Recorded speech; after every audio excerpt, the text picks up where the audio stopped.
కీర్తనల గ్రంథము 21వ కీర్తన 7వ వచనము.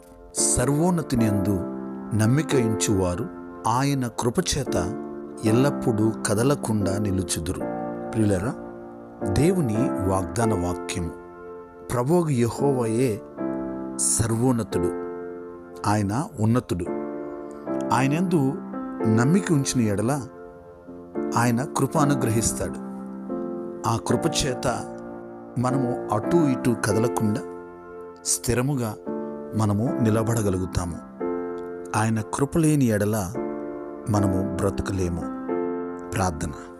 సకలాశీర్వాదములకు కారణభూతుడా, మా దేవా, మీకు వందనాలు, స్తోత్రాలు. నీవు సర్వోన్నతుడవు, ఉన్నతుడవు, మహోన్నతుడవయ్యా. నీవు మాత్రమే ఉన్నతుడైన దేవుడవు. మీ వాగ్దాన వాక్యమును బట్టి వందనాలు. ఈ వాగ్దాన వాక్యమును విని ప్రార్థనలు ఏకీభవించిన ప్రతి ఒక్కరిని దీవించండి.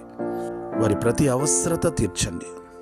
అయ్యా, మీ యందు నమ్మిక ఉంచిన ఎడల మీరు కృప అనుగ్రహిస్తారని, ఆ కృపను బట్టి మేము కదలకుండా నిలబడగలుగుతామని నీ లేఖనమందు తెలియచేస్తున్నారు. అందుని బట్టి వందనాలు. ప్రార్థనలు ఏకీభవించిన ప్రతి ఒక్కరి ఎడల మీరు కృప అనుగ్రహించండి. వారు స్థిరులుగా అటు ఇటు కదలక ప్రభువా నిరంతరము నిలుచువారుగా ఉండడానికి కృపద ఇచ్చేయండి. మీరే మహిమ పొందండి. ఈ దినమంతా మీ సన్నిధిలో తోడుగా ఉంచండి. ఈ దినమంతా మీ సన్నిధి తోడుగా ఉంచండి. మీరే మహిమ పొందండి. యేసయ్య నామములో ప్రార్థిస్తున్నాం తండ్రి. ఆమేన్.